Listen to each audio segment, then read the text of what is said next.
Let's talk about what cheesy actually means.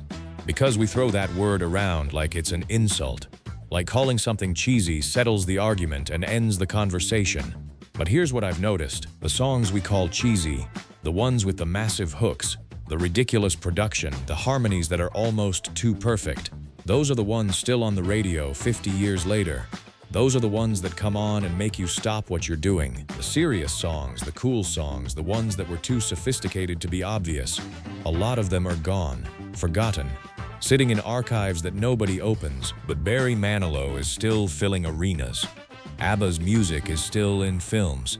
The songs on this list are still being streamed by people who weren't born when they were recorded. Cheesy didn't mean bad. Cheesy meant that someone understood something about music that the critics refused to admit, that a melody you can't shake is the point, that an emotion you feel immediately, without having to work for it, is the achievement. 15 songs, 15 moments where someone wrote something that got laughed at by the right people and then outlasted all of them. Let's find out why. Number 15.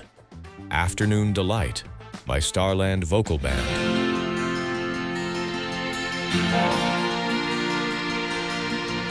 Of all the songs on this list, this is the one that people quote as the definition of 70s cheese. And fair enough, the title alone has been the punchline of 1,000 jokes.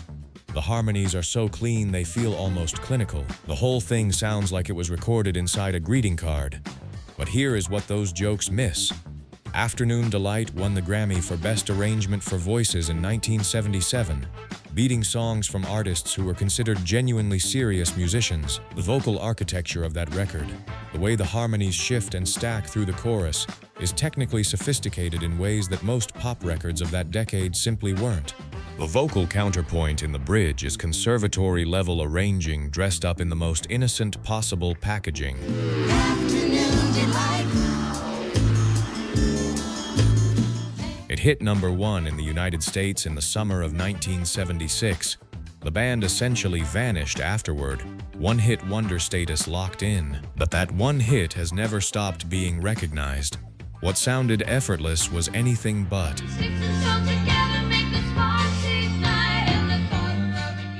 Number 14. Seasons in the Sun by Terry Jacks. Goodbye to you, my trusted friend. This song gets mocked relentlessly. The overly sweet melody, the slightly off-key sentimentality, the way it sounds like it's trying too hard to make you cry. And yet, Seasons in the Sun was based on a poem by Belgian writer Jacques Brel, one of the most respected songwriters in European music history. Rod McEwen adapted it into English. Terry Jacks recorded it after the Beach Boys passed on it. It sold over 6 million copies in the United States alone in 1974. It spent 3 weeks at number 1 in multiple countries simultaneously. The song's power is in its radical emotional directness. It says the thing everyone avoids saying plainly without metaphor. That's not weakness. That's discipline. We had joy, we had fun, we had seasons in the sun. Nirvana covered it. When a band defined by irony and armor chooses to record your song, the conversation about whether it's genius is essentially over. You gave me love and helped me find the sun. Number 13. Tie a Yellow Ribbon Round the Old Oak Tree by Tony Orlando and Dawn. I'm coming home, I've done my time. Critics in 1973 were not kind about this one. Too simple, too obvious, too unashamedly designed to make people feel something without any of the complexity that serious music was supposed to require. It spent 4 weeks at number 1. It was the best-selling single of 1973 in the United States. Full stop. Not in its genre, overall. But here is the part that rarely gets mentioned. The song tells a complete short story. A man returning from prison, terrified he's no longer wanted, asking for a sign, with a beginning, a middle, and an ending that lands on pure relief. In under 3.5 minutes. That is harder to do than it looks. Most films can't tell a complete emotional story in 3.5 minutes. The narrative compression is masterful. An entire human drama of guilt, hope, and reunion packed into a pop single structure. We'll tie a yellow ribbon around the old tree. When American hostages were released from Iran in 1981, yellow ribbons appeared across the country. Inspired directly by this song, a cheesy pop record had given an entire nation its symbol of homecoming. That is not nothing. See that yellow ribbon around the old tree. Number 12. Hooked on a Feeling by Blue Swede. I can't stop this. Few opening seconds in 1970s pop have been mocked as aggressively as this one. Ooga Chaka, a Swedish band chanting syllables over a driving rhythm before a single note of melody has arrived. It sounds like a dare. The original Hooked on a Feeling was a 1969 B.J. Thomas track, pleasant, polished, entirely forgettable.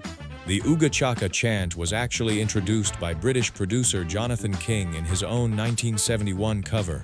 He added it almost as a gag. Blue Swede heard it, kept it, and turned the whole thing into a global #1 in 1974. A joke added by a producer as a throwaway idea. A Swedish band deciding to commit to it completely. The world unable to stop chanting along. In your arms so tight, you let me know. The Ooga Chaka intro is a masterclass in primal hook construction. It bypasses the brain entirely and goes straight to the body. Neuroscientists studying music and involuntary movement have specifically cited this track. You cannot hear it without moving. That is not an accident. It hit #1 in the United States in 1974. It has been in more films, TV shows, and commercials than almost any other song of the decade.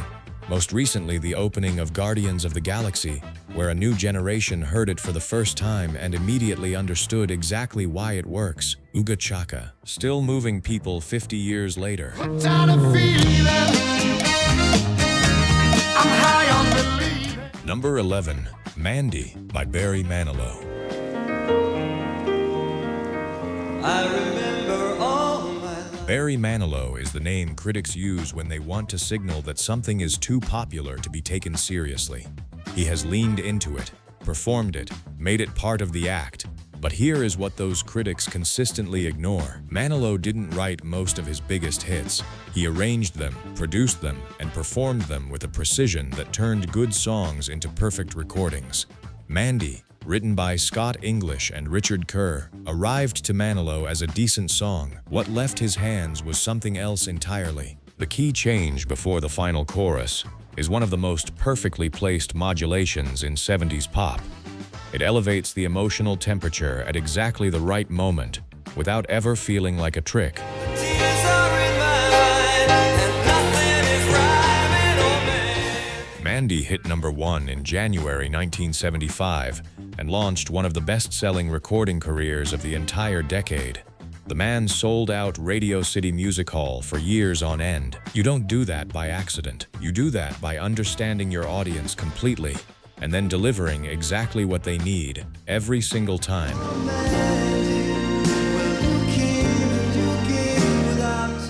Number 10, Muskrat Love by Captain and Tennille. Muskrat, muskrat, can do. We need to talk about Muskrat Love. It is, by almost any objective measure, the most aggressively silly song on this list. It is a love song about muskrats named Muskrat Sam and Muskrat Susie, who go dancing. It hit #4 on the Billboard Hot 100 in 1976. It was performed at a White House state dinner for Queen Elizabeth II. The Queen of England sat through a pop song about muskrats dancing while the president applauded. But here is the thing nobody admits.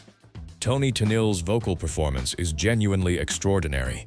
She delivers the most absurd lyrics of the decade with complete sincerity. And that sincerity is exactly what transforms something ridiculous into something that works. Looks like muskrat love. The original was written by Willis Allen Ramsey, who was known as a serious songwriter. The America Band recorded it before Captain and Tennille. Multiple serious musicians took a run at this song about dancing rodents. Maybe it was never as silly as we thought.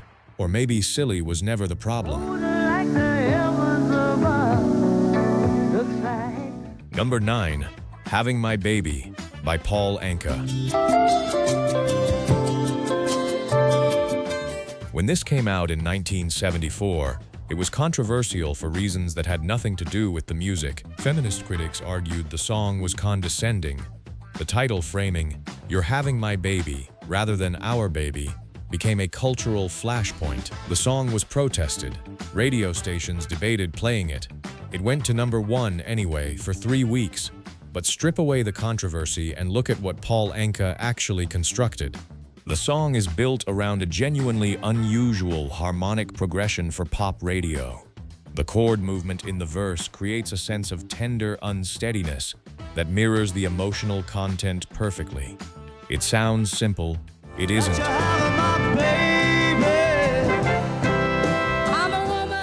Paul Anka was a teenager when he wrote Diana in 1957. By the time he wrote this song, he was in his 30s, a professional songwriter at the height of his craft, operating with instincts so developed they looked effortless.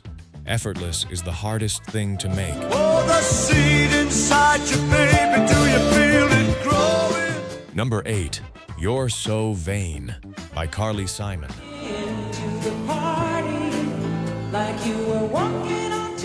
This one sits on the list for a different reason than most of the others. You're So Vain isn't cheesy in the production sense. What made it the target of endless mockery and tabloid fascination was something else entirely, the mystery of who it was about.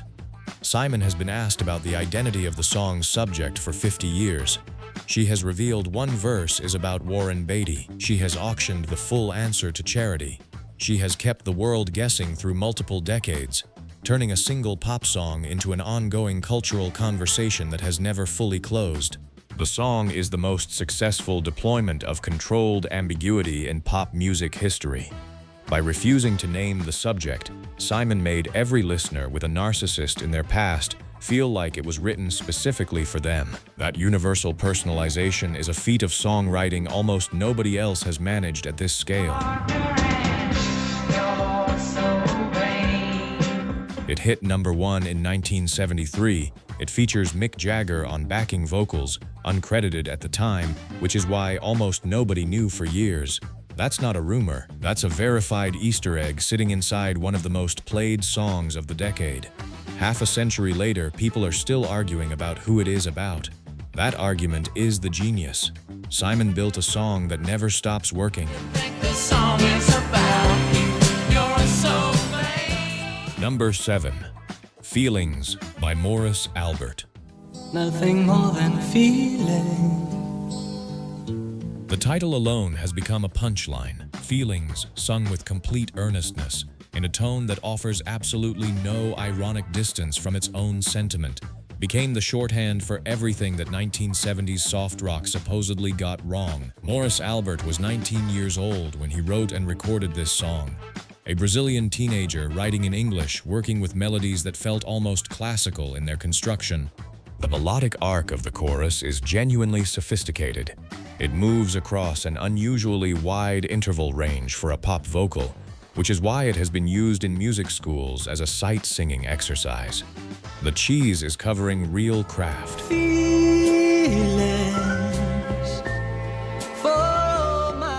It has been covered by over 600 artists. Nina Simone recorded it.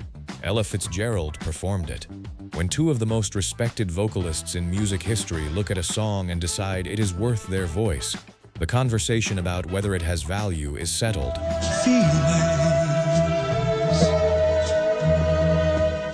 Number 6, Silly Love Songs by Paul McCartney and Wings.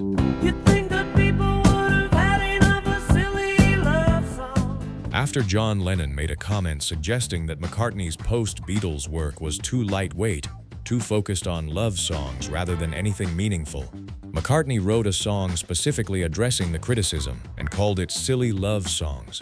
The entire premise is the counter-argument. Yes, he's writing about love. Yes, it's simple. And his answer to everyone who wants him to write something more important is, this is important. What's wrong with that? The multi-layered vocal counterpoint in the second half of the song, where multiple voices sing different melodic lines simultaneously, is one of the most complex pop arrangements of the decade, hidden inside the most disarmingly cheerful packaging imaginable.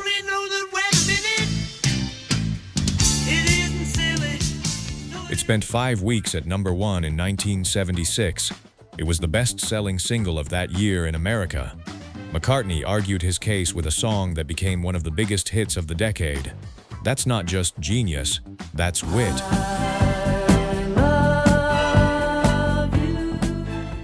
Number 5. You Light Up My Life by Debbie Boone. So many nights I'd sit 10 weeks at number 1 on the Billboard Hot 100 in 1977. 10 weeks. It is one of the longest chart runs of any single in the history of that chart. Debbie Boone was 22 years old. The song was from a low-budget film that almost nobody saw. It had no promotional machine behind it, no celebrity story attached to it, no controversy to generate attention. It simply connected with people on a scale that almost nothing else has managed. The melody has a structural quality that music theorists call inevitability. Each note feels like the only possible note that could follow the previous one. That quality is extraordinarily rare and essentially impossible to manufacture. You either find it or you don't. light up my life. It won the Grammy for Song of the Year. It won the Academy Award for Best Original Song. 10 weeks, 2 of the biggest awards in music. Zero irony. The audience knew something the critics didn't. Give me hope to Number 4. Fernando by ABBA. Can you hear the drums, Fernando? ABBA's reputation has been through a complete reversal. In the 1970s, serious music critics dismissed them consistently. Too polished, too commercial, too designed for maximum pleasure with minimum effort. Today, those same critical institutions treat ABBA as one of the most important pop acts of the 20th century.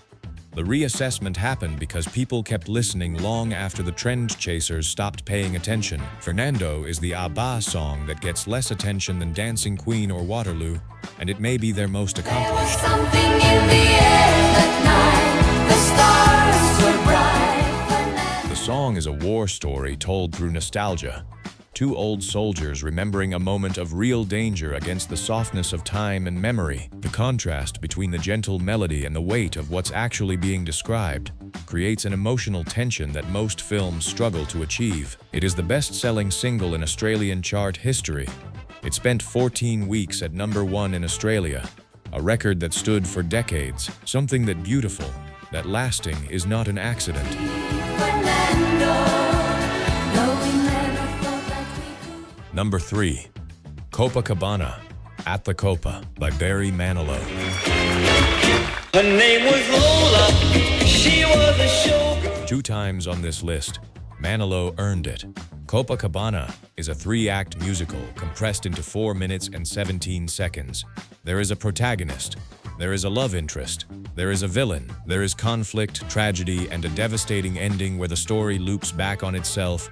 Lola, the dancer who loses Tony, becomes the old woman still dancing in the same club decades later, lost in a past that ended in violence. The song is structurally a miniature opera. It has 3 distinct musical acts, a time jump, and a tragic resolution. The cheese is the arrangement. The architecture underneath it is genuinely sophisticated storytelling. She would merengue and do the cha-cha. And while she tried to be a star, It won the Grammy for Best Male Pop Vocal Performance in 1979. It became a Broadway musical. It has been performed in concert halls around the world as a theatrical piece. Barry Manilow hit a 3-act play inside a disco number, and the world sang along to both without knowing.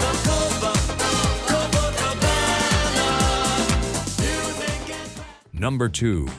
I Will Always Love You by Dolly Parton. If I should Most people, when they hear this title, hear Whitney Houston's 1992 recording in their head, but the song was written and recorded by Dolly Parton in 1974, and it has a story behind it that most people have never heard. Dolly was leaving her professional partnership with Porter Wagoner, who had given her her first major career break.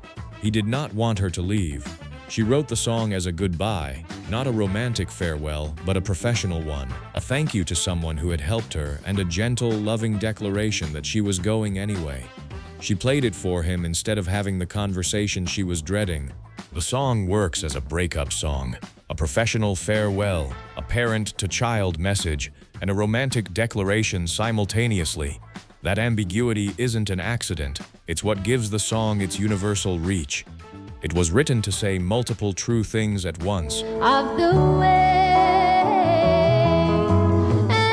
It hit number 1 in 1974. She re-recorded it in 1982 for the Best Little Whorehouse in Texas and hit number 1 again, making her the first artist in history to reach number 1 with the same song twice. That record stood for decades. Then Whitney recorded it in 1992. Dolly reportedly made enough in royalties to buy Dollywood. She had written a song so complete it conquered the charts across 3 different eras of music. That is not cheesy, that is close to perfect. love you. Number 1. Waterloo by ABBA. Brighton, UK, May 1974. The Eurovision Song Contest. ABBA took the stage in costumes that press photographers would spend the next decade mocking. Platform boots, sequins, an aesthetic so deliberately theatrical it bordered on self-parody. They won by a margin that surprised even the competition's organizers. And then something happened that almost nobody predicted. Waterloo didn't stay as the novelty Eurovision winner that gets forgotten by the following year.